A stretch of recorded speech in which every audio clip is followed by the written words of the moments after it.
Assalamualaikum warahmatullahi wabarakatuh. Kembali lagi bersama saya Dimas. Di video kali ini saya akan mencoba mengenalkan serta mengajarkan secara perlahan tentang eViews bagi kalian yang masih awam sekali dengan software ini. Dan di sini saya mengacu pada buku Econometrica karangan Wing Wahyu Winarno, dan teman-teman bisa membelinya di Gramet tentang analisis ekonometrika dan statistik dengan eViews edisi kelima.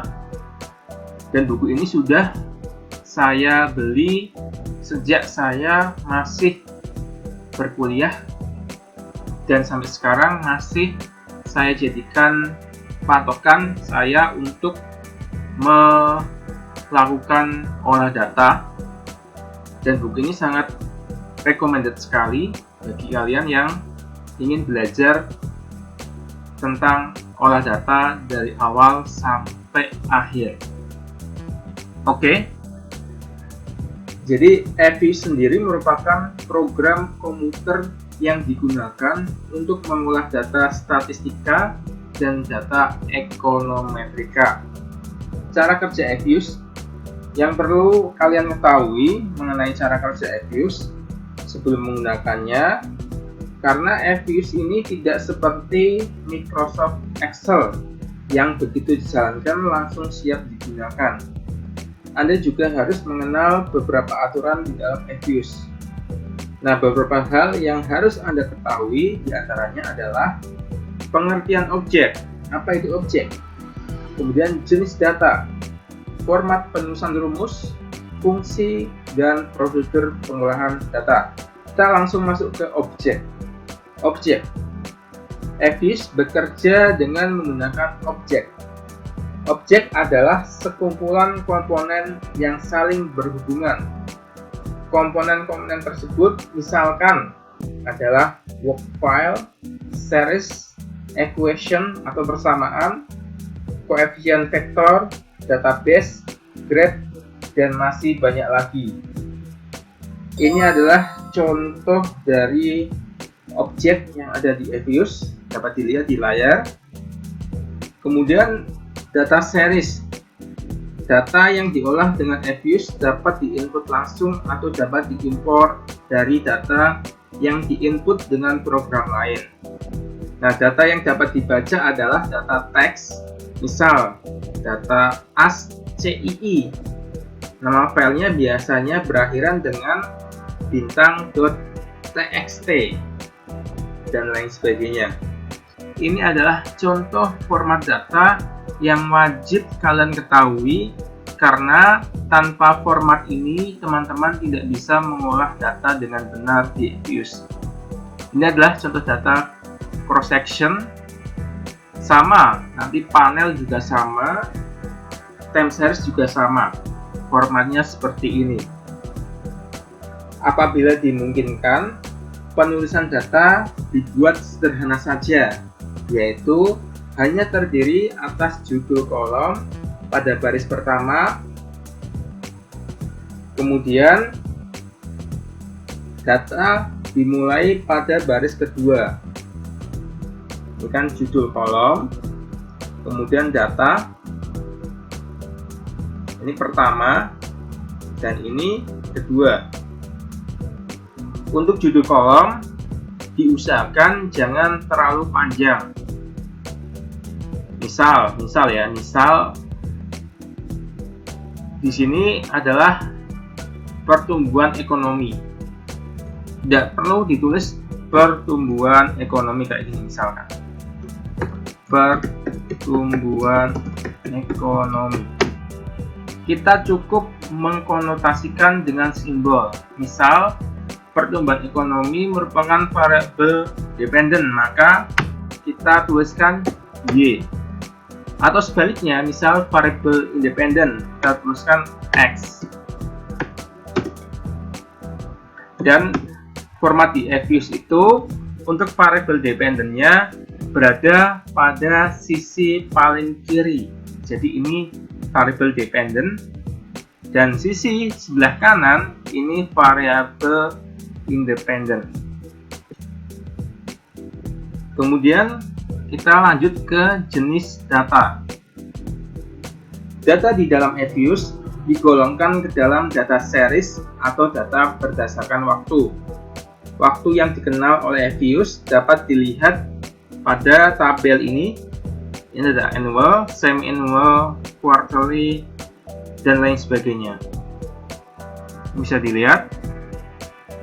Nanti bagi teman-teman yang ingin mengcopy file Excel ini, teman-teman bisa menuliskan alamat email di kolom komentar, atau teman-teman bisa melalui media sosial yang sudah saya tuliskan di kolom deskripsi video. Nanti saya akan mengirimkan file Excel ini. Ini bisa dibaca sendiri ya. Oke. Selanjutnya, jenis-jenis data tersebut diperlukan pada saat Anda membuat work file, yaitu sebelum Anda bekerja dengan Evius. Oleh karenanya, jenis data ini sangat penting dan harus diidentifikasi sebelum Anda mengolah data. Pada saat membuat work file, Anda akan diminta menentukan jenis data tersebut. Jadi ini ya, work file ini jenis datanya di sini, di frekuensi. Ini adalah jenis data yang ada di Evius. Cara mengisikan frekuensi data itu sama dengan program Evius versi terdahulu, namun sudah ditambah dengan pilihan sehingga lebih mudah. Misal contoh penggunaan data intrahari.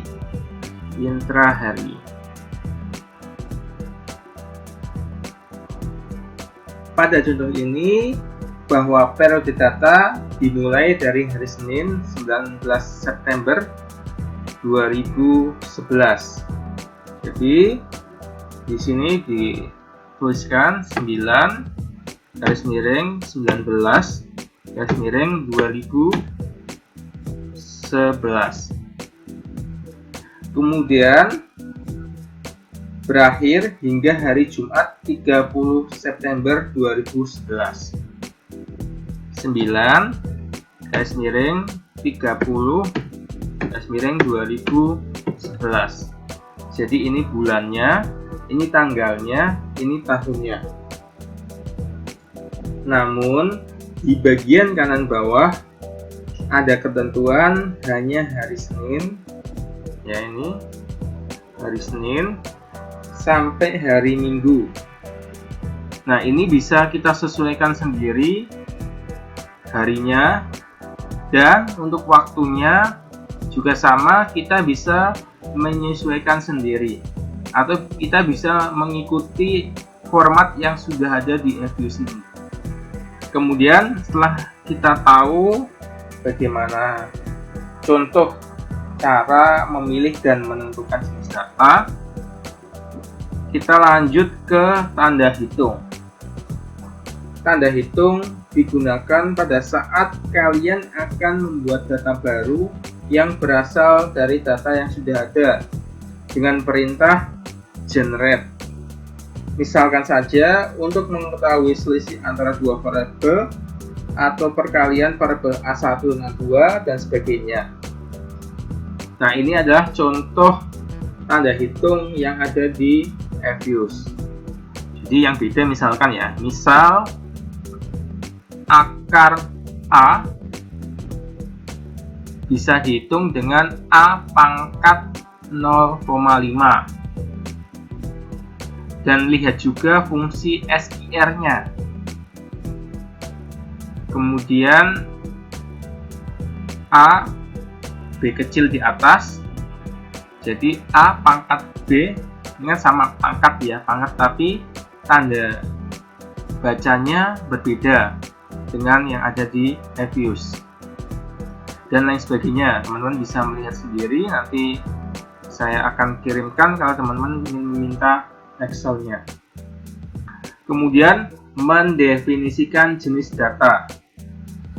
Selain hitungan, RViews juga menyediakan fungsi, yaitu sekumpulan huruf yang memiliki arti tertentu. Misal, sum digunakan untuk menjumlah, min digunakan untuk menghitung rata-rata, dan sebagainya. Nah, ini contohnya, misal lx, kegunaannya misalkan sama dengan log dalam kurung x untuk menghitung log x. Kemudian EX sama dengan EXP dalam kurung X untuk menghitung eksponensial X, dan lain sebagainya. Bisa teman-teman baca sendiri.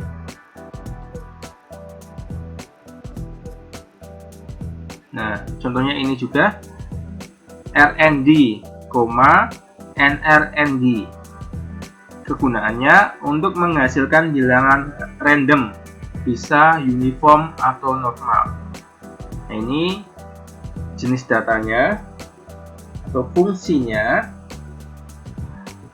Kemudian ini sama jenis dan fungsinya.